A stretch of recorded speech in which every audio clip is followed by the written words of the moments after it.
Chapter 7, Lecture 6, Isentropic Efficiencies of Steady Flow Devices. Section 712, Isentropic Efficiencies of Steady Flow Devices.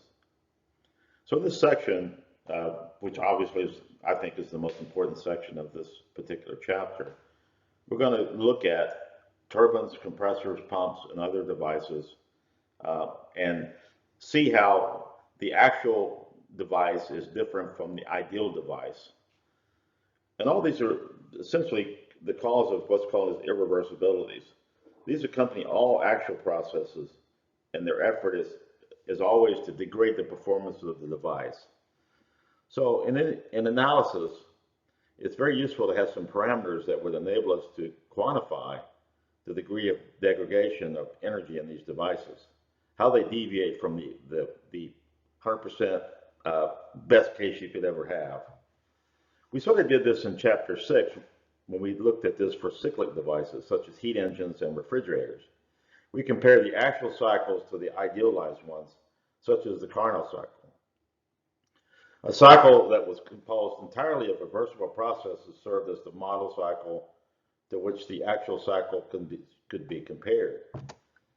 This idealized model cycle, the Carnot cycle, enabled us to determine the theoretical limits of performance for cyclic devices under specified conditions, and to examine how the performance of the actual device suffered as a result of irreversibilities.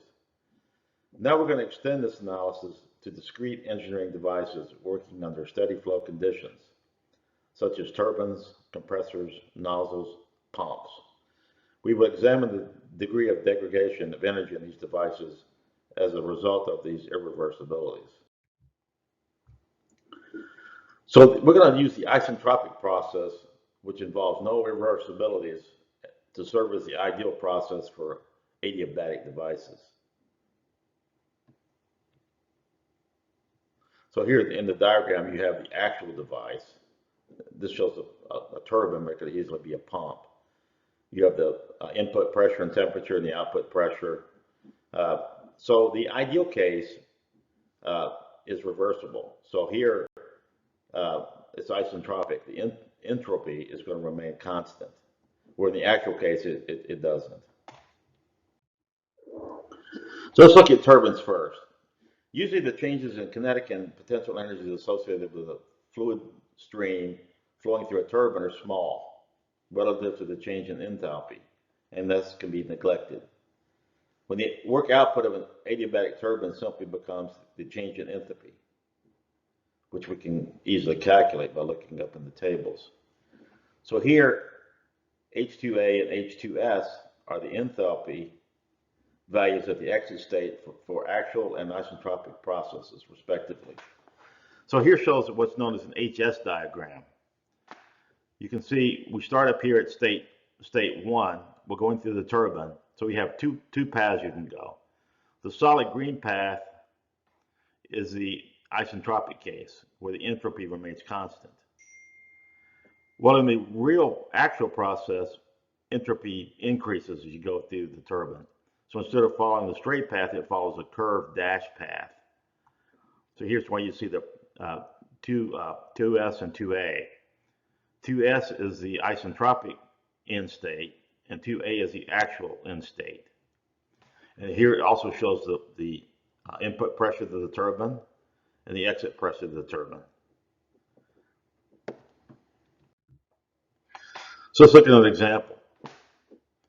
Example 714, isentropic efficiency of the steam turbine. Steam enters an adiabatic turbine steadily at 3 million pascals and 400 degrees C and leaves at 50 kilopascals and 100 degrees C. If the power output of the turbine is 2 million watts, determine A, the isentropic efficiency of the turbine, and B, the mass flow rate of the steam through the turbine. So here shows a diagram of the turbine.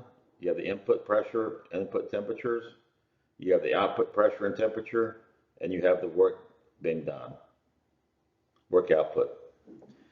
Here's a TS diagram. You can see the curve. You can see the state 1 here and state 2. So it's 50 kilopascals and 3 million pascals. So the input state starts at state 1, and again, there's two different paths. There's the isentropic path, where entropy is constant from 1 to 2s. Then there's the actual process from 1 to 2. So for part A, let's take a look at the tables, and let's get the values we need.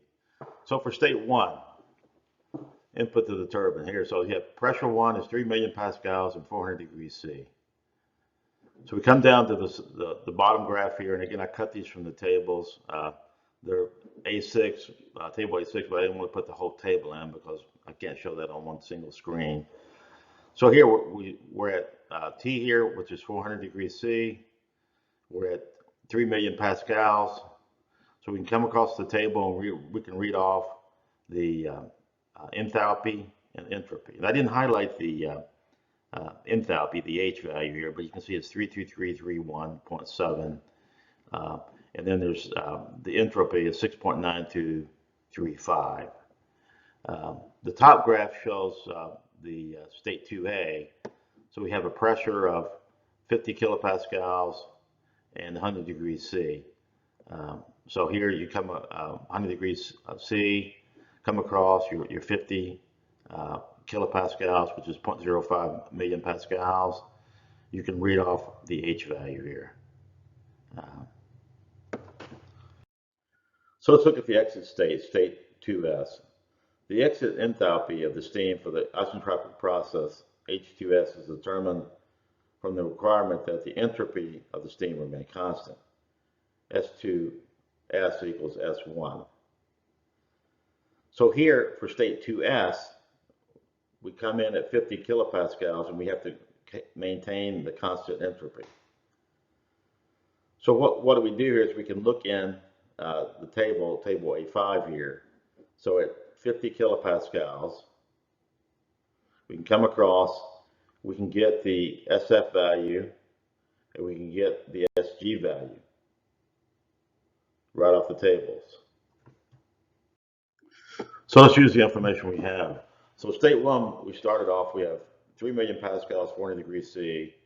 We determined at H1 and S1 what the values were from table A6. So obviously at the end of the isentropic process, steam exists as a saturated mixture, since the entropy falls between the SF and SG values, as we've seen.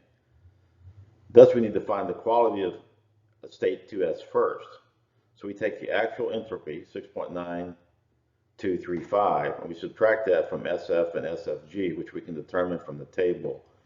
So SF value is 1.9012. So here for 50 kilopascals, we can come over, we can get that value. We can also get SFG, which is shown in the table, 6.5019. So we can calculate the quality is 0.897. Now that allows us to calculate the new enthalpy, because we can look up the HF value, 340.54, plus the quality times the HFG, which is 2304.7, we get 2407.9 kilojoules per kilogram. So by substituting these enthalpy values back into the equation, the isentropic efficiency of this turbine can be determined to be 0.667 or 66.7%. So for part B, we want to calculate the mass flow rate of steam through this turbine, and that can be determined from the energy balance. So here we have the energy in equals the energy out. So coming in, we just have m dot times H1 equals the work out plus m dot times H2A. We can solve this for the work out. It's just the mass flow rate times the difference in enthalpy, which we can substitute those values in, and we can calculate what the mass flow rate is, 3.64 kilograms per second. So here, remember, we were told that it's 2 million watts back in the original problem. So we have to convert that to kilojoules per second to make the units come out right, because the H values are in kilojoules per kilogram. So when you plug in those units, m dot comes out in kilograms per second, which is a mass flow rate type unit. Okay, so how about for compressors and pumps? Well, the isentropic efficiency of a compressor is defined as the ratio of the work input required to raise the pressure of the gas to a specified value in an isentropic manner. So efficiency, and they put a little C for compressor, is the isentropic work, compressor work divided by the actual compressor work, WS over WA. Notice here that the isentropic compressor efficiency is defined with the isentropic work input in the numerator instead of the denominator. This is because WS is a smaller quantity and than WA, and this definition prevents the efficiency of the compressor from becoming greater than 100, which would falsely imply that the actual compressor performance is better than the isentropic ones, and of course it's not. When the changes in kinetic and potential energy of the gas are being compressed are negligible, which they are often, most of the time, the work input to compressor becomes equal to the change in enthalpy. And again, these are values we can look up in a table. So here shows the actual process, and it's very similar for that we saw for the turbine here. We have H versus S. You can see the ideal isentropic case, and you can see the actual process. These are inlet pressure versus exit pressure. We can get all this stuff from the tables. When the changes in potential and kinetic energies of the liquid are negligible, which they usually are, the isentropic efficiency of the pump is defined similarly, as the efficiency of the pump is WS over WA, so it's V times the change in pressure over the change in enthalpy. Compressors are sometimes intentionally used to minimize the work input, and if that's the case, the efficiency of the compressor becomes WT over WA, where WT and WA are the required work inputs to the compressor for the reversible isothermal and actual cases. So WT is the reversible isothermal case, WA is the actual case. So here shows the compressor with the air coming in, compressor doing work on it, and then being pumped out. So let's take a look at that in example 715. Air is compressed by an adiabatic compressor from 100 kilopascals and 12 degrees C to a pressure of 800 kilopascals at a steady rate of 0.2 kilograms per second. If the isentropic efficiency of the compressor is 80%, determine the exit temperature of the air and the required power input to the compressor.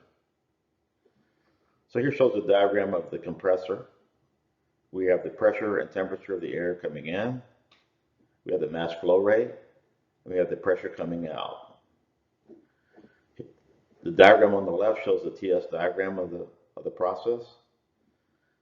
We have the isentropic case, where again S is constant, going from 1 to 2, from 100 kilopascals up to 800 kilopascals. Then we have the actual process, going from 1 to 2A.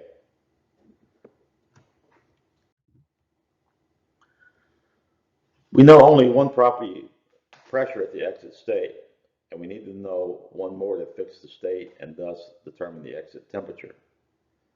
The property that can be determined with minimal effort in this case is H2A, since the isentropic efficiency of the compressor is given. So at the compressor inlet, we know what the temperature is. T1 is 285 Kelvin. So in table A17, we can look up the H value. So here shows you, this is the ideal gas properties of air. Remember, this is a compressor. So it's 285 Kelvin. So we can look up these values here. H1 is 285.14, and the reduced pressure, 1.1584. The enthalpy of the air at the end of the isentropic process is determined using one of the isentropic relations for ideal gases. PR2 is PR1 times the P2 divided by P1. So we have those values. PR1 came from the table. We know what the pressures are, so we can calculate PR2. Then we can go back into the table. So here, for example, this table A7 shows you We can sort of do this in reverse. We have a reduced pressure of 9.2672. We just look in the PR table and see what that falls between. Well, it falls between, here's 9.031, here's 9.684, somewhere between there. So we can interpolate. We want to find it where it's 9.267, so we can interpolate it. Obviously, it's going to be falling somewhere between 513.32 and 523.63. We can linearly interpolate it between those values, and when you do that, you get close to this value here for the H2S, 517.07. And again, use your calculator for that. We did that early on in the class. It's just linear interpolation. Substituting the known quantities in the isentropic efficiency relations, we have the following. The efficiency is 0.8, H2S and H1 are both given.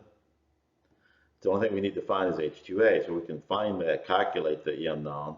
We find it's 575.03. Now to find the temperature, we have to go back into the table AC17, look in the H column, run down until we find the value. Well, it falls between 565.17 and 575.59.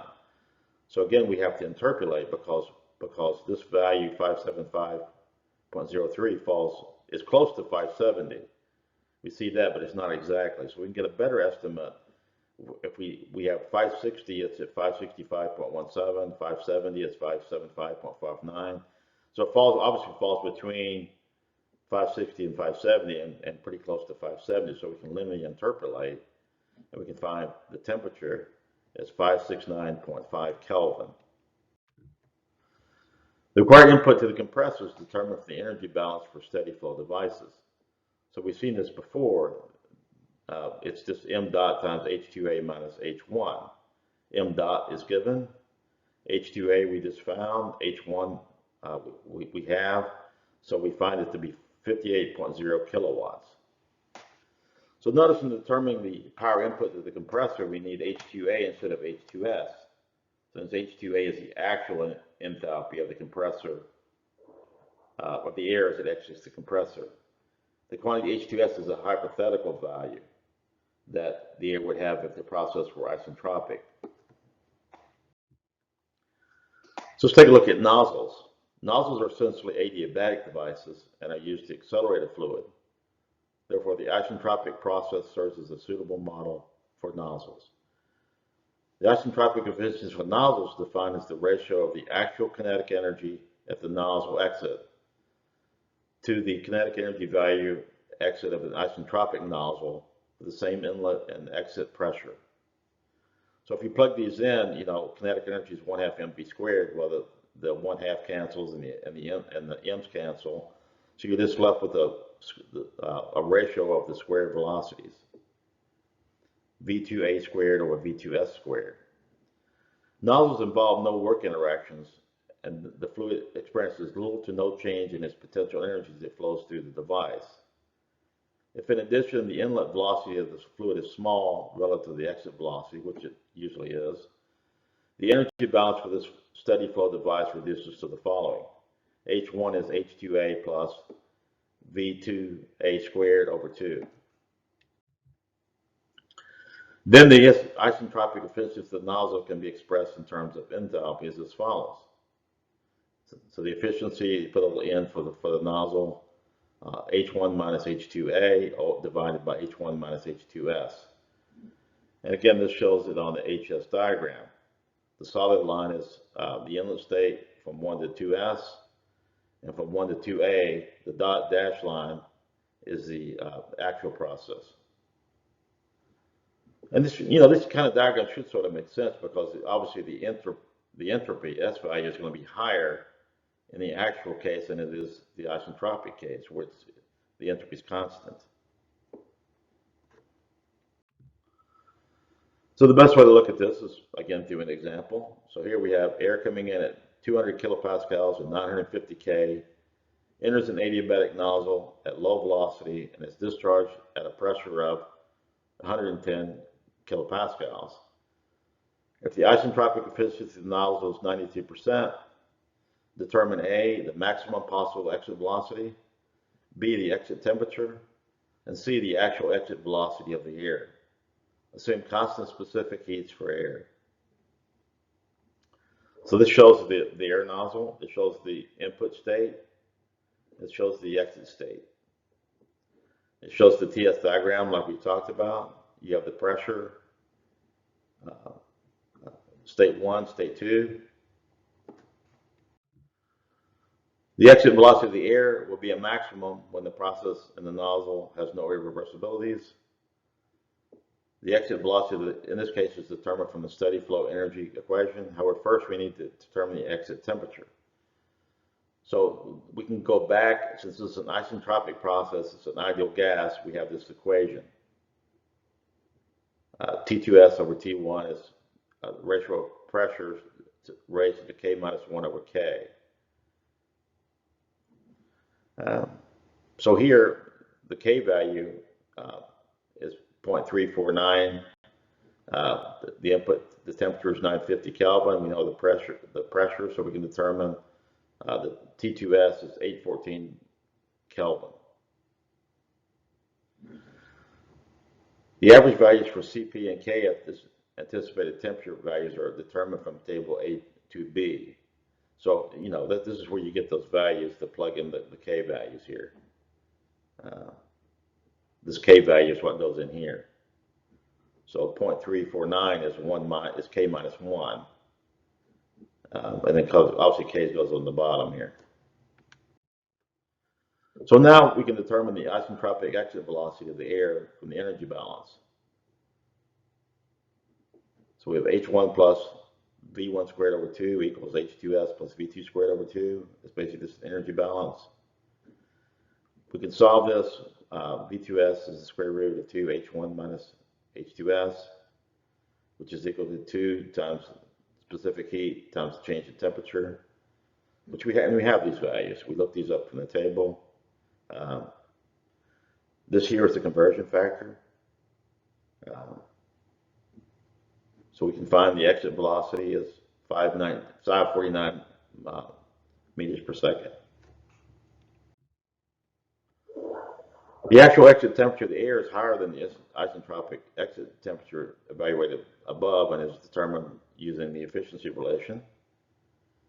So here, again, H1 is going to be the difference, CP times the difference in temperature. T1 minus T2A, T1 minus T2S. So we're told the efficiency. We know what T1 is, we know what T2S is. We can determine T2A, 925 Kelvin. So in other words, the temperature is 11K higher at the exit of the actual nozzle as a result of these irreversibilities, such as friction. It represents a loss since this rise in temperature comes at the expense of kinetic energy. So here shows the air coming in, it shows the actual nozzle, temperature and velocity coming out. This shows the isentropic case, the best you could get in this case.